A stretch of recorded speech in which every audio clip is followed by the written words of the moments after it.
Most men my age wake up, look in the mirror, and quietly accept a version of themselves that is fading. They think this slow down is a legal requirement of turning 65. But let me ask you, is it actually aging, or is it just a lack of maintenance? I am Dr. James Foster. I've seen 80-year-olds with more metabolic snap than men in their 50s. Today, we're breaking the myth that decline is inevitable. If you still possess these 5 specific physical markers, you aren't just doing okay. You're outperforming 90% of your peers. Drop already in the comments if you're tired of the old man narrative. Let's talk about a test that is often more revealing than a $1,000 full body scan, and it's something you can do right now in your living room. It's called the sitting rising test, or what I like to call the Florida Feet Challenge. The biology behind this is fascinating because it isn't just about having strong quads or flexible hamstrings. When you attempt to lower yourself to the floor and then stand back up without using your hands, knees, or forearms for support, you're testing a complex coordination of your neurological system, your core stability, and your skeletal muscle integrity. For a man between the ages of 65 and 85, this movement is a direct window into his biological age. Studies have actually shown a direct correlation between your score on this test and your all-cause mortality risk. Essentially, the more points you lose by needing to grab a chair or brace yourself on the ground, the more your internal systems are signaling a loss of functional reserve. It's a sobering thought for many men who realized one day they stopped playing on the floor with their grandkids because getting back up felt like a choreographed logistical nightmare. I've sat with patients in their 70s who felt a deep sense of shame about this, feeling like their body was becoming a cage. They tell me they feel heavy or stiff, but what they're actually experiencing is a breakdown in the communication between their brain and their fast-twitch muscle fibers. This isn't just about aging. It's about disuse. If you don't ask your body to manage its own weight through a full range of motion, it simply forgets how to do it. The good news is that this isn't a permanent sentence. You can reclaim that spring in your step by reintroducing what I call micro-descents into your daily routine. Instead of just plopping down into your favorite recliner, I want you to take 5 full seconds to lower yourself, keeping your hands hovering just above your lap. This eccentric loading builds the foundational strength in your posterior chain that protects your independence. I once had a patient named Robert, a 72-year-old former athlete who had given up on hiking because he didn't trust his legs to catch him if he stumbled. We started with modified Florida feet drills, and within 6 weeks, his confidence and his testosterone markers showed a measurable lift because he was finally moving like a man in command of his frame again. It's about circulation and neurological wake-up calls for your muscle groups. When you master this, you aren't just getting off the floor. You're signaling to your entire endocrine system that you are still a high-performance machine. This ability to move through space with grace and power is the ultimate indicator of your longevity. But physical strength is only half the battle if your nervous system isn't tuned to handle a firm grip on the world around you. This leads us directly into a hidden metric that most doctors overlook during a standard checkup, but it's one that predicts your heart health with startling accuracy.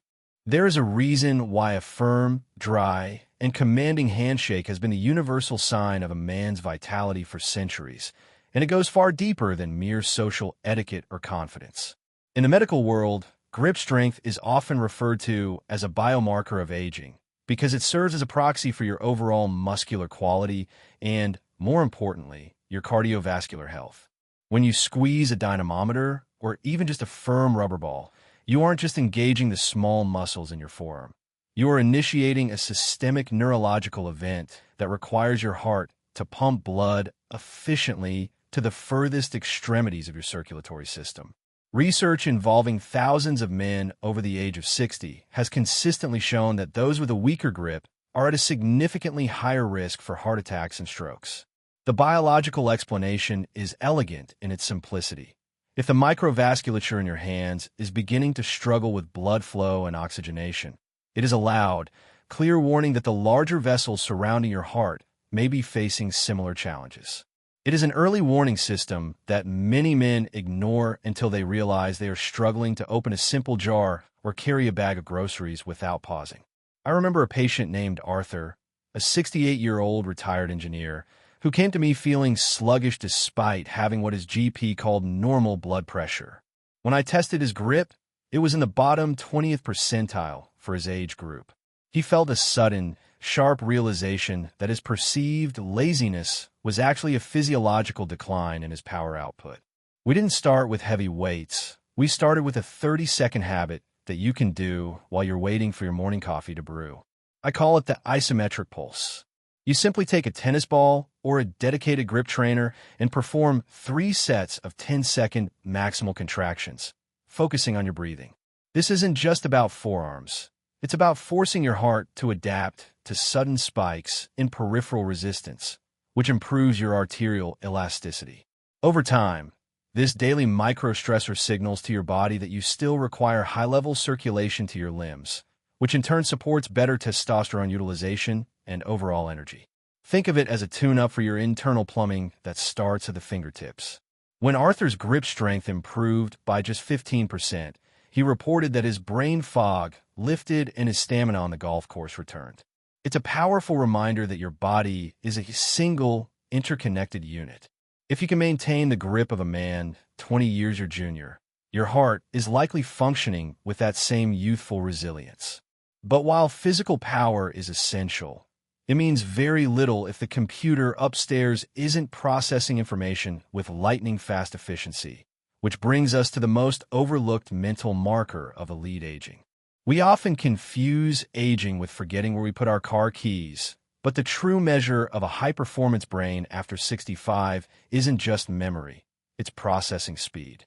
I call this cognitive quickness, and it is the ability of your brain to retrieve a name, make a witty retort, or react to a sudden change in traffic with seamless efficiency. When you struggle to find a word that is right on the tip of your tongue, it usually isn't a sign of early dementia. It is a sign that the vascular highways in your prefrontal cortex are becoming congested. Think of your brain like a high-end computer. If the cooling system fails or the power supply fluctuates, the processor slows down to protect itself. In your body, that power supply is oxygen-rich blood flow. A man who can maintain a sharp, rapid-fire conversation at 75 is demonstrating superior microcirculation. This means his heart is strong enough to push blood against gravity, through the carotid arteries, and into the tiniest capillaries of the brain. When I talk to men in their late 70s who feel like they are losing their edge, they often describe a mental fog that makes them retreat from social situations. They stop cracking jokes because they're afraid the punchline won't arrive in time. This emotional withdrawal is devastating to a man's sense of self, but the fix is often physiological rather than purely mental. You can actually overclock your processing speed by engaging in what I call dual tasking. Tomorrow morning, while you're out for your walk, I want you to try naming a different professional athlete or historical figure for every 10 steps you take. This forces your brain to manage physical coordination and rapid form retrieval simultaneously. It's a simple habit that demands a surge of blood to the brain's executive centers. I once worked with a patient named George who felt he was becoming the quiet guy at dinner parties. We focused on improving his nitric oxide levels through diet and these retrieval drills. Within months, his name that face efficiency skyrocketed. He wasn't just remembering more, he was thinking faster. This mental agility is a profound indicator that your internal plumbing is clean and your testosterone is being utilized effectively to maintain neural density. It's a sign that you are still the captain of your ship. However, even the sharpest mind will eventually falter if the body's most basic plumbing isn't allowing for restorative rest, which brings us to a topic most men are too embarrassed to bring up, even with their closest friends. There is a specific kind of exhaustion that only a man over 60 truly understands, and it isn't born from a long day of physical labor. It's born from the midnight marathon. If you're waking up 3, 4, or 5 times a night to stumble toward the bathroom, you aren't just losing sleep. You're losing the very foundation of your masculine vitality. This isn't just an annoying quirk of getting older. It is a direct disruption of your sleep architecture and your hormonal recovery. Biologically, the most critical window for testosterone production and growth hormone release occurs during deep, slow-wave sleep. Every time your bladder forces you awake, you are essentially pulling the plug on your body's internal repair shop. For a man in his 70s, achieving the midnight silence, the ability to sleep through the night or wake only once, is a definitive marker of elite prostate health and efficient kidney function. When I talk to men about this, there is often a sense of quiet resignation, as if a leaky faucet is just part of the old man starter pack. But I've worked with men in their 80s who have regained a full 6 hours of uninterrupted rest, and the change in their energy levels is like flipping a high-voltage switch. The culprit is often a combination of benign prostatic hyperplasia and a circulatory system that struggles to manage fluid distribution when you lie flat. When you are upright all day, gravity pulls fluid toward your ankles. When you lie down, that fluid rushes back toward your heart and kidneys, demanding a midnight exit. This creates a relentless cycle of fragmented sleep that leaves your brain foggy and your muscles soft. I remember a patient named Frank, a 74-year-old who felt like he was aging overnight because he hadn't slept more than 2 hours at a stretch in 3 years. He was irritable, his strength was cratering, and he felt like a shadow of himself. We implemented a simple, practical habit I call fluid timing. The rule is straightforward. Front-load 80% of your hydration before 4 p.m., and in the evening, stick to small sips of mineral-rich water only. To support this, I had him spend 20 minutes in the late afternoon with his feet elevated above his heart level. This allows the body to process that lower extremity fluid while he is still awake and upright. Within 2 weeks, Frank went from 4 bathroom trips to 1. His deep sleep plummeted back into the green zone on his wearable tracker, and his morning performance, both mentally and physically, transformed. This isn't just about your bladder. It's about protecting the sanctity of your recovery. When your nights are silent and still, your body has the resources to maintain the structural integrity of your frame. It allows you to stand tall, which leads us to the final, most visible marker of a man who is successfully defying the decades. If you can still walk into a room and command it with your presence, your skeleton is telling a very specific story about your future. The image of this stooped old man is so ingrained in our culture that we've come to accept a collapsing frame as a natural consequence of the passing years. But I am here to tell you that shrinking is not a mandatory part of your contract with time. When you walk into a room, your posture tells a story about your hormonal health, your bone density, and your central nervous system's confidence before you even utter a single word. Biologically, what we often call the senior slump is actually a progressive loss of structural integrity in the posterior chain, the complex network of muscles and ligaments that run from your heels to the base of your skull.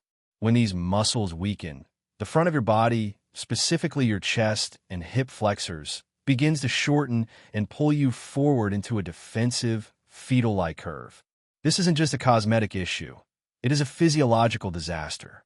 A collapsed rib cage restricts your lung capacity, which lowers your blood oxygen levels and forces your heart to work twice as hard to fuel your brain. For a man between 65 and 85, standing tall is a radical act of health. It signals that your testosterone is still maintaining your muscle mass and that your vertebrae are dense and resilient. I've met men in their late 70s who have shrunk 2 inches simply because they stopped fighting gravity. They feel a sense of physical retreat, as if they are literally becoming smaller versions of themselves. I remember a patient named Henry, a 78-year-old retired judge who felt he was losing his commanding presence. He was starting to look at the ground when he walked, a classic sign of proprioceptive decline. We didn't put him in a brace. We introduced a 60-second daily movement I call the wall reset. You simply stand with your heels, glutes, shoulders, and the back of your head pressed firmly against a flat wall. Then reach your arms overhead in a Y shape. This simple isometric hold re-educates your nervous system to recognize upright as the default setting. It opens the chest, decompresses the spine, and immediately improves your respiratory efficiency. When Henry started doing this every morning after a shower, He didn't just look taller. He felt more aggressive and capable in his daily life. His circulation improved because his plumbing was no longer being kinked by a rounded spine.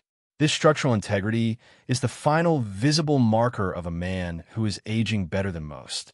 It's the physical manifestation of a leader who refuses to bow to the weight of the years. When you combine this upright strength with a quiet bladder, a sharp mind, a firm grip, and the ability to rise from the floor, you aren't just an old man anymore. You are a blueprint for what is possible in the modern age of longevity. Of course, all of these physical wins are only half the battle if you don't have the right mindset to carry them forward into your 9th decade and beyond. Listen, if you checked off even 3 of these 5, you are already ahead of the curve. You aren't broken, and you certainly aren't past your prime. You are simply in a new season that requires a different set of tools. Masculinity doesn't have an expiration date. It just evolves from raw power into refined resilience. There's a whole community of us here, men over 60 and 70, who refuse to let a number on a birth certificate dictate our vitality. If this resonated with you, hit that subscribe button and join this movement. We are redefining what it means to be an elder statesman of health. Leave a comment telling me which of the 5 you've still got.